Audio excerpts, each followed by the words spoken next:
Probably won't surprise you, but when it comes to Facebook and information, we are not necessarily getting the best details, and that is where misinformation is being spread. Dr. Karen Sutherland joins us now from the University of the Sunshine Coast. As we often discuss social media in business, Dr. Karen Sutherland is here with me at the wall. How are you going? Hi, good. How are you? Yeah, doing really well. Talk to us about where you see Facebook and where it's having its part in misinformation about health. Well, look, there was a study that came out this week, I think it was, from Avaz, and they tracked, it was 82 health misinformation pages on Facebook for the last year, and clearly there was a huge spike in around April,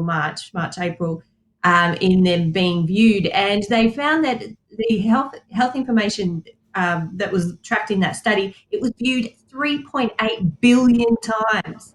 Mm. Shared. It's just a real worry. Facebook have been sort of applauded of trying to stop this stuff recently, but there is still Yeah. so much there. I'm still seeing it. Are you I still seeing know, it on? but I understand, and this herein lies the inherent problem for platforms like Facebook and like Twitter, right? So on the one hand, they are being told that they've done a hell of a lot to try and deal with the anti-vaxxers, right? To try and bring that back and to cut it out. But when your platform is made up of individuals, and quite often the loudest voice are the ones that get shared the most, who are giving answers at a time where governments aren't able to, and they're telling people what they want to hear who are already suspicious of government, how on earth Facebook would have teams of hundreds of thousands of people just trying to find it and chop it, right? Years. And Facebook has a whole section called Facebook Research where they actually fund academic study on this, and they actually came out with the scheme of looking at misinformation. It was just before COVID really hit, and so people, but these studies take a year. I mean, that's research takes time.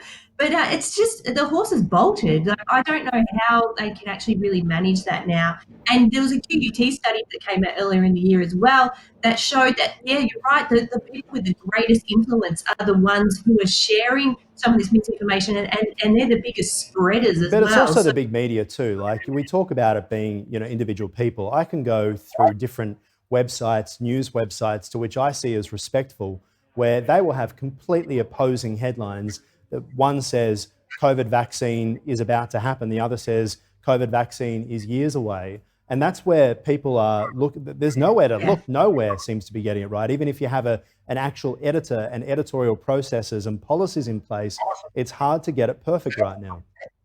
Oh, I totally agree with you. And I think what happens too is, like, I mean, when say influencers spread this information, misinformation, then the media then reports this spread of misinformation. Almost then it sort of adds credibility to it, because then it appears in there and people can't differentiate between, you're right, what is fact Yeah. and what is not. Yeah, absolutely. Dr. Karen Southern, appreciate your time. We'll let you get back to it. Thank you.